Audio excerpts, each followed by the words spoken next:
Kerosene তেল নিতে যেতেন, 20 টাকা ছিল কেরোসিন তেলের দাম, আজকে কত? 80 টাকা। কোথাও 80, কোথাও 80। তাহলে যেই পদ্ম ফুল টিপেছেন পিপ করে আওয়াজ হয়েছে, খুরির কেরোসিন 80। ডালের দাম, চিনির দাম, সরষের তেলের দাম, পোস্তর দাম, যেখানেই হাত দিচ্ছেন আগুন আর আগুন।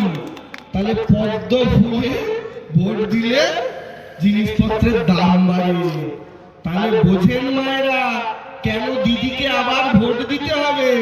কারণ 400 গ্যাসের দামটা মোদি 500 টাকা যখন বাড়িয়ে দিচ্ছে, আপনার পকেট থেকে যখন 500 টাকা মোদি লুটে নিচ্ছে, তখন লক্ষ্মীর ভান্ডারে দিদি 1500 টাকা আপনার আঁচলে গুজিয়ে দিচ্ছে। এটাই মমতা ব্যানার্জি, এটাই দিদি। আর বিজেপি আসার পর থেকে হিন্দু মুসলমানের রাজনীতির কথা তো আমি বললাম না। পশ্চিমবঙ্গে বিজেপির এখন নেতাকে মায়েরা দাদারা, শুভেন্দু দেখবেন খেপা সার, সারাক্ষণ জানি খেপে আছে। ওর মুখে দুটো ভালো কথা শুনবেন না, সারাক্ষণ দিদিকে উল্টাপাল্টা ভাষায় গালাগালি। এই শুভেন্দু বিজেপির নেতা।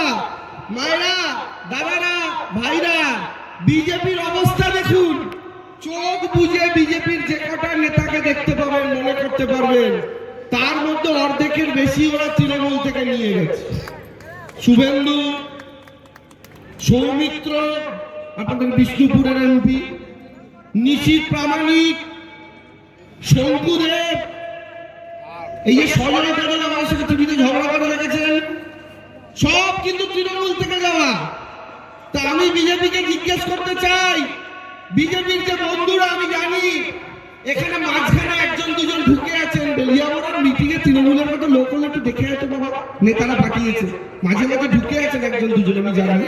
আমি তাদের বলছি, আপনারা আমাদের কথা শুনছেন জানি, আপনারা গিয়ে আপনাদের নেতা বিজেপির নেতাদের জিজ্ঞেস করবেন যে দাদা, যে তৃণমূলের বিরুদ্ধে আমাদের গালাগালি দিতে শেখালেন, সেই তৃণমূলের ফেলে দেওয়া পচা আলুটাকেই তো পার্টিতে এসে নেতা বানালেন দাদা। বিজেপির অবস্থা কি জানেন? আমি আগে বলতাম, আবার বলি, দেখবেন আমাদের মায়েরা যেমন রান্না করেন, 4টে আলু কাটলে একটা যদি পচা আলু বেরোয়, শক্ত আলু, কালো দাগ লাগা আলু, জানলা দিয়ে ফেলে দেন তো। 4টে পচা আলু কাটলে একটা পচা বেরোয়, জানলা দিয়ে ফেলে দেন। সেরকমই আমাদের দিদি মমতা ব্যানার্জি, তিনিও রান্না করেন।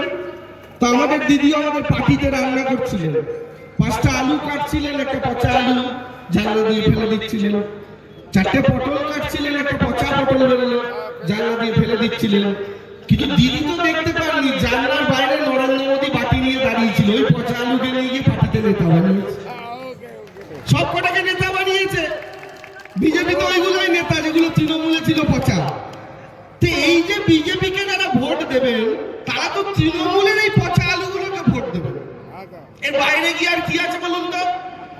আর সবচেয়ে বড় কথা, বিজেপি 2014 সালে দিল্লিতে আসার পর থেকে ঝাড়গ্রামকে কি দিয়েছে আমি জানতে চাই, গোপীবল্লভপুরকে কি দিয়েছে আমি জানতে চাই, কেন্দ্রের কটা প্রকল্প এনেছে আমি জানতে চাই। উল্টে মায়েরা 100 দিনের কাজ বন্ধ করে দিয়েছে, আবাস যোজনার টাকা আটকে দিয়েছে। দিদি রাজ্যের পয়সা দিয়ে আবাসের প্রকল্প আর 100 দিনের প্রকল্প কোন রকম ভাবে চালাচ্ছেন, এবং লোকসভা ভোটের আগে আপনাদের মনে আছে 100 দিনের টাকা সেটা দিদি নিজের আঁচল থেকে দিয়েছিল। আর এত কিছুর পরে দিদির এত প্রকল্প, এবার আবার একটা নতুন প্রকল্প দিদি আনলেন আমার যুব ভাইদের জন্য, যুব সাথী। বিজেপি কি বলা শুরু করলো?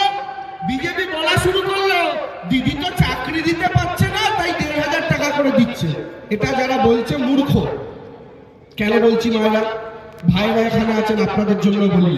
আচ্ছা বলুন তো, চাকরির পরীক্ষা দিতে ফর্ম ফিল আপ করতে হয়, সেই এক একটা ফর্মের দাম হয় 500 টাকা 700 টাকা। এই ফর্মের টাকাটা কে দেবে? নরেন্দ্র মোদী দেবে। এক একটা ইন্টারভিউ দিতে যেতে গেলে গাড়িতে করে যেতে হয়, বাসে করে যেতে হয়, সেখানে ইন্টারভিউ দিতে হয়, বাইরে টিফিন করতে হয়, সেই টাকাটা কে দেবে? আমি জীবনে প্রথম যখন ইন্টারভিউ দিতে গেছি, আমার মায়ের আঁচল থেকে 200 টাকা বার করে আমার হাতে দিয়ে বলেছিল, বাবু ইন্টারভিউর জন্য গাড়ি ভাড়াটা এর থেকে নিস আর রাস্তায় একটু টিফিন করে নিস। আমার মা যদি ইন্টারভিউ দেওয়ার জন্য, ফর্ম ফিল আপ করার জন্য মায়ের আঁচল থেকে খুলে 200 টাকা দিতে পারে, যা বাবু টিফিনটা করে নিস, ভাবুন না আমাদের বাংলার মাও আমার যুব ভাইদের তার আঁচল থেকে 1,500 টাকা দিয়ে বলছে যে বাবু যাওয়ার আগে ইন্টারভিউর জন্য টিফিনটা করে নিস, রাস্তার গাড়ি ভাড়াটা দিয়ে দিস। এটার অর্থ নয় যে চাকরি দিতে পারছে না বলে 1,500 টাকা দিচ্ছে। আরে চাকরি দেওয়ার কথা কার ছিল? চূড়ামণি বাবু বলেছেন, মোদি তো বলেছিল 2 কোটি করে চাকরি দেবে বছরে। মোদি কত বছর ক্ষমতায় আছে? 12 বছর দিল্লিতে। তো 12 বছর 2 কোটি করে হলে হয় না 24 কোটি চাকরি, দেশে আর বেকার থাকতো না। কিন্তু মোদি যেই বোঝে চাকরি দিতে পারবো না, মোদির একটাই রাস্তা, হিন্দু মুসলমান করো। এর বাইরে গিয়ে এদের আর কোনো কাজ নাই। আর বিজেপি যে রাজ্যে টাকা আটকে দিয়েছে, তারপরে এরা ভোট চায়, জানেন তো? ভালোবাসা 2 রকমের হয়।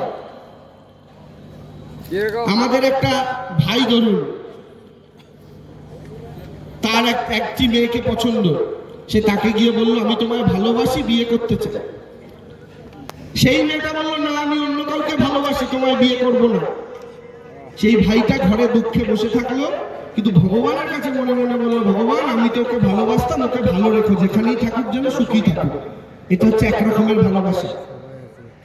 আরেক রকমের আছে একটা বদমাইশ ছেলে, সে একটা মেয়েকে বললো আমি তোমায় ভালোবাসি, মেয়েটা বললো আমি তোমায় ভালোবাসি না গো, আমি অন্য একজনকে ভালোবাসি, আমার বিয়ে ঠিক হয়ে গেছে। ছেলেটা এতে ঘরে বসলো না, দোকানে গিয়ে অ্যাসিড কিনে এনে মেয়েটার মুখে ছুঁড়ে মারলো। এই ঘটনা তো দেখেছেন আপনারা? তাহলে প্রথমটা কিন্তু ভালোবাসা, দ্বিতীয়টা ভালোবাসা নয়, দ্বিতীয়টা হচ্ছে জেদ, আমায় ওকে পেতে হবে, তার জেদ। ভালোবাসবেন আপনি যাকে, আপনি তার ক্ষতি চাইতে পারেন না।